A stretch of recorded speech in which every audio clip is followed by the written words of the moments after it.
আমি এবারে $10 million job করতে চলেছি একজন প্রফেশনাল অ্যাথলিট হিসেবে, আর আমি দেখাতে চলেছি এইটা আর $2 লাখ অ্যাস্ট্রোনটের কাজের মধ্যে পার্থক্য। এটা দুর্দান্ত। আর $1 লাখ দেওয়া হয় ডাইনোসরের হাড় খুঁজে বার করার জন্য।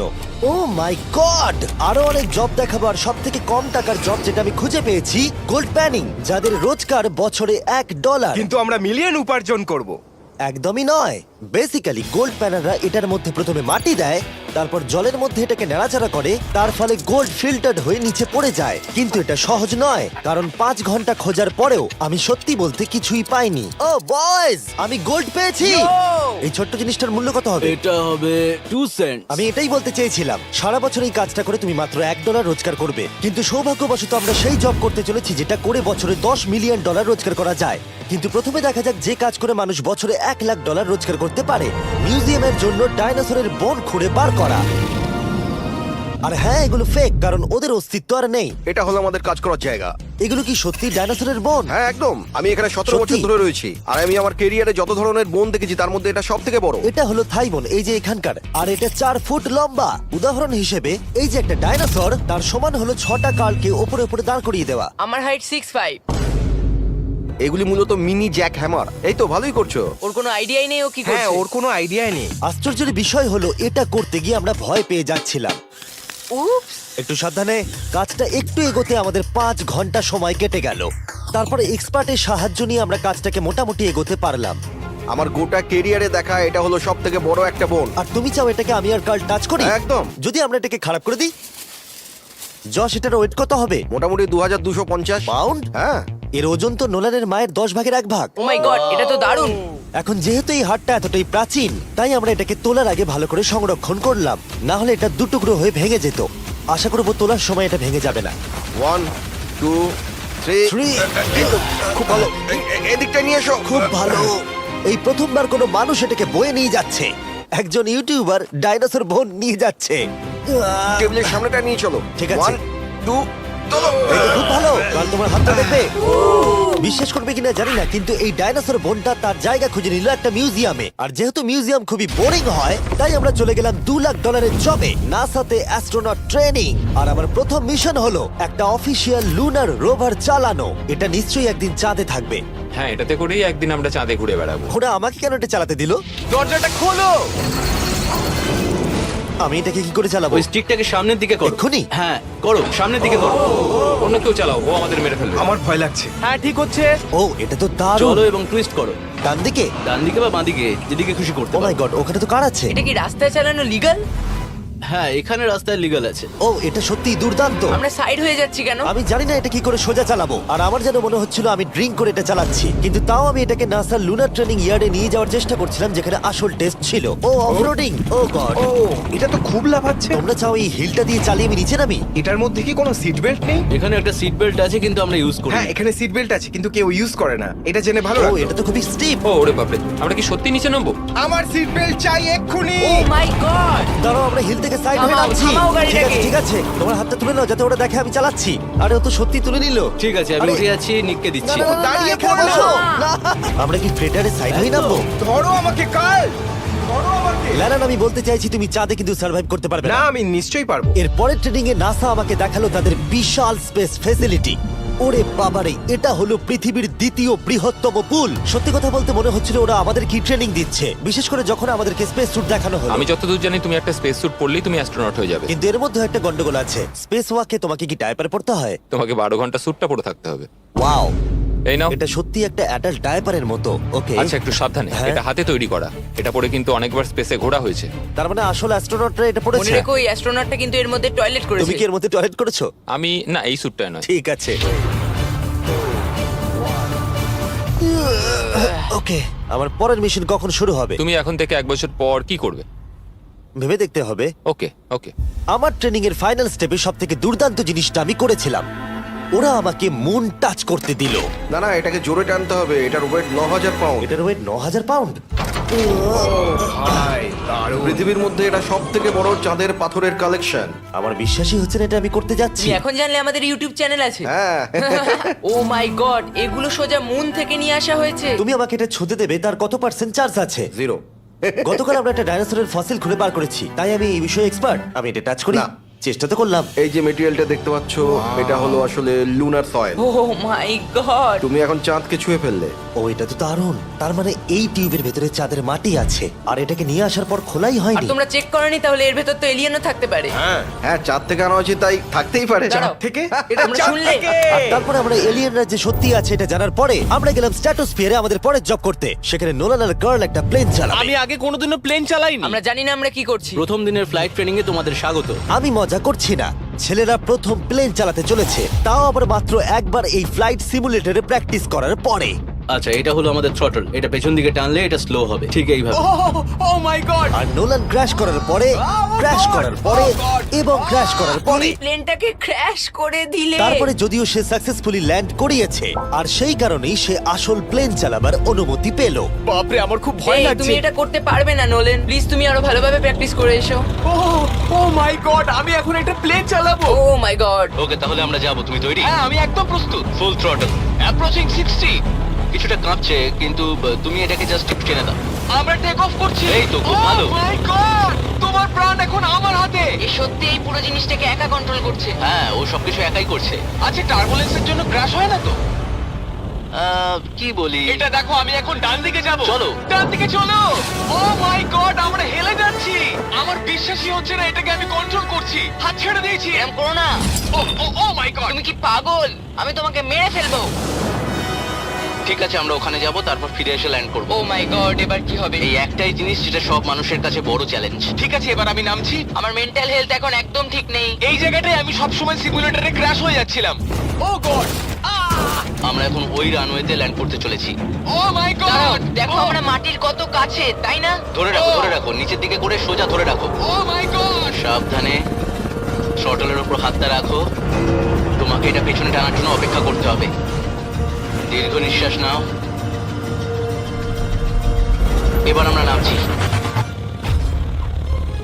আমরা নেমে পড়েছি। করে ফেলেছো ভাই। আমি একটা প্লেন ল্যান্ড করালাম। ও মাই গড। ও বলছিল আমি পারবো না, কিন্তু আমরা এখনো বেঁচে আছি। তুমি আমাকে মেরে ফেলোনি। আমি সত্যি অবাক হয়েছিলাম যখন আমি শুনেছিলাম বছরে $1 মিলিয়ন রোজগার হয় হ্যান্ড মডেলিং এ। কিন্তু সেটা তখনই হবে যখন আপনি পৃথিবীর হাইস্ট পেড হ্যান্ড মডেল হবেন। এ একজন ডাক্তারের থেকে 5 গুণ বেশি রোজগার করে লোকেদের নিজের হাতের ছবি দেখিয়ে। আর এ অনেক কাজ করে। আপনারা যে সমস্ত ব্র্যান্ডের নাম শুনেছেন মোটামুটি সব ব্র্যান্ডের হয়ে কাজ করেছে। সে পারিশ্রমিক হিসেবে $1 মিলিয়ন করে নেয় পার হ্যান্ড। আমি আর অপেক্ষা করতে পারছি না কখনো এটা করবে। প্রথমে ও আমাদের হাত এক্সামিন করবে। আমার মনে হয় না আজকে আমার দিনটা খুব একটা ভালো কাটবে বলে। ওকে, আমি যেটা দেখতে পাচ্ছি তোমার নোকের ওপর অনেক কাজ করতে হবে। ঠিক বলেছো। একদম। ওর হাতটা বাজে, বুঝলে? দেখো এর হাতে কার্লের থেকে কত বেশি লোম আছে। এর জন্য কি আমি বেশি টাকা পাবো? স্কিন টেক্সচারটা তোমার থেকে ওর অনেকটা ভালো। তুমি কি ঠিক করে দিতে পারবে? জানি না, যদি কিছু মিরাকেল হয় তাহলে হবে। আমি এখনো তোমার হাতটা দেখিনি জিমি। তোমার হাতটা তো গ্লো করছে। এটা তোমার হাতটা দারুণ। এত গ্লসি কেন? আমি জানি না আমার আঙুলের স্ট্রাকচারটা কি ঠিক আছে।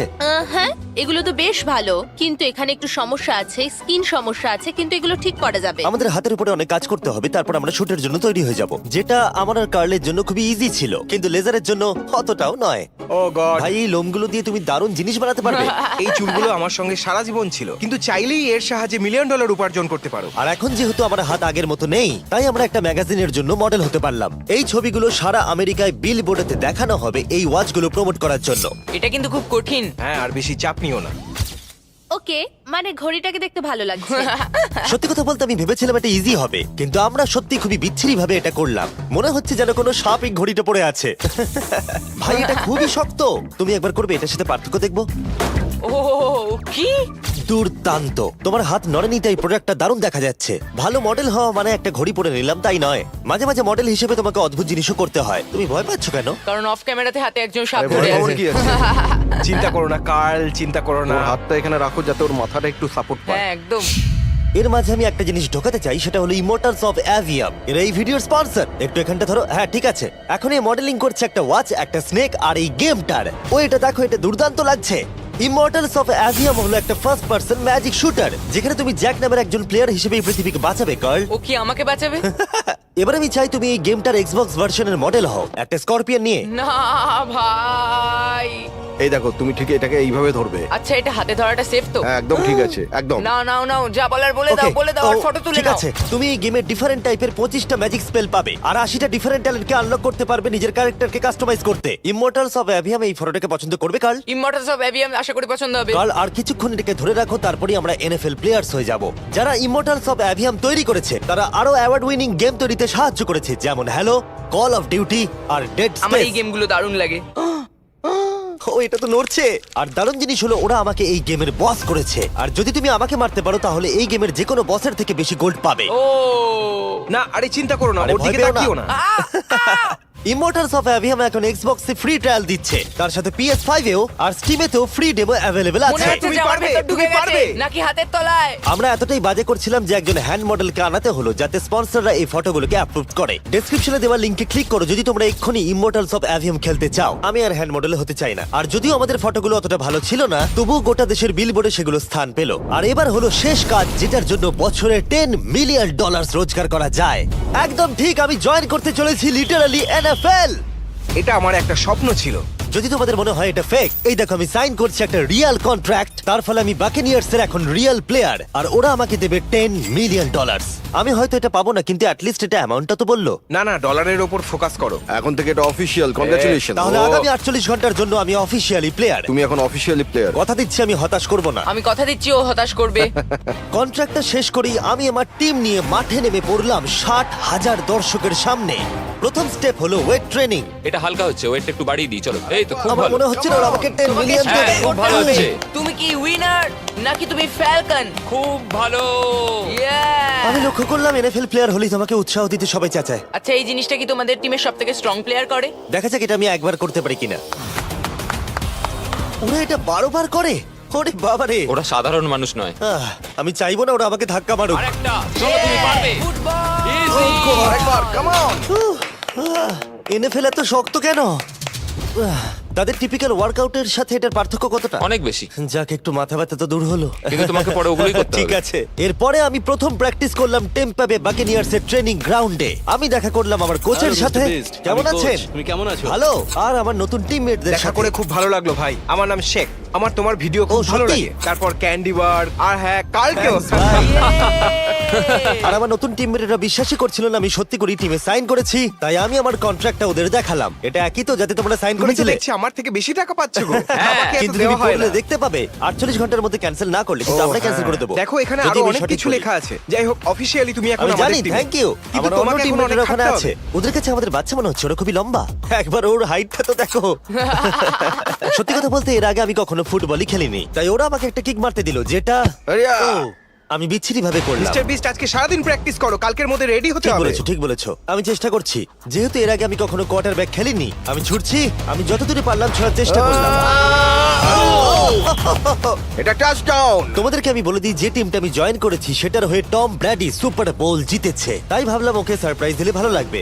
ও এই তো টম। ও এক্ষুনি আমার লেগে যাচ্ছিল। টিভি কেমন আছো ভাই? কেমন আছো কেমন আছো টিভি? ভাই? এখানে একজন আমার বন্ধু আছে, ও খুশিতে প্রায় মরেই যাবে যদি তুমি ওকে একটা না, না, হাই বলো। তুমি এটা একদম করো আমি না, জানি জিমি, তুমি খুব করো না খুশি। এটা। ও শেষ। এরপরে আমরা প্র্যাকটিসের থেকে বেশি মজা করতে শুরু করলাম। লিটল ম্যান, ও তারিক, তুমি অনেক ছোট। হ্যাঁ, তুমি যাও গিয়ে শুট করো। ঠিক আছে, পরে দেখা হবে।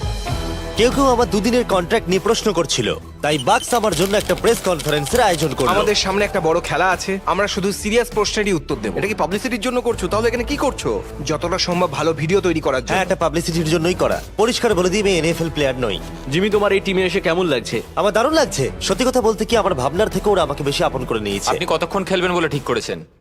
জানি না, এবং বারবার বোঝানোর পরে যে এটা কিছু সময়ের জন্য, তারপরে আমি চলে গেলাম মেজার করতে।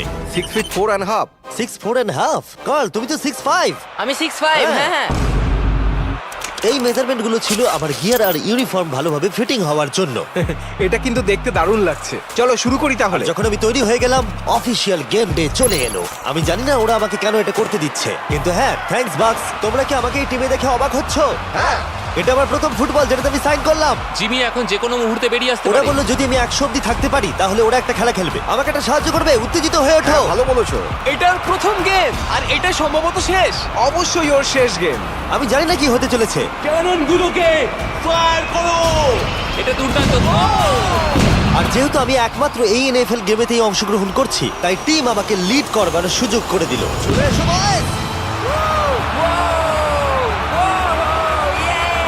জিমি, ওই দেখো আমাদের বন্ধু। প্লেয়াররা যেন আমাকে চাপা দিয়ে না চলে যায়। এটা কি তোমার জীবনের সব থেকে ভালো দিন? এটা আমার জীবনের সব থেকে ভালো দিন, জিমি। আই লাভ প্লেয়াররা ইউ। আমাদের থেকে আগে চলে যাচ্ছে। জিমি এখন এনএফএল প্লেয়ার। কেমন আছো তোমরা? আমি তোমাদেরকে হতাশ করবো না, যদিও সম্ভবত আমি খেলবো না। Love you. দেখো কি বড় একটা প্লেন। আমেরিকা চলো ফুটবল খেলা যাক। আমাকে অফিসিয়ালি এনএফএল প্লেয়ার করার জন্য বাকিনিয়ার্স এর জন্য একটা হিউজ শাউট আউট। সত্যি কথা বলতে ভালো হলো যে আমি খেলিনি, কারণ ওরা যদি আমাকে ধাক্কা দিত সম্ভবত আমি মরেই যেতাম। আমি ভেবেছিলাম ওটা ওখানেই শেষ হয়ে যাবে, কিন্তু ফ্যালকন টুইটটা করে দিল, মিস্টার বিস্টের পরের চ্যালেঞ্জ হলো hit the field goal, win the game.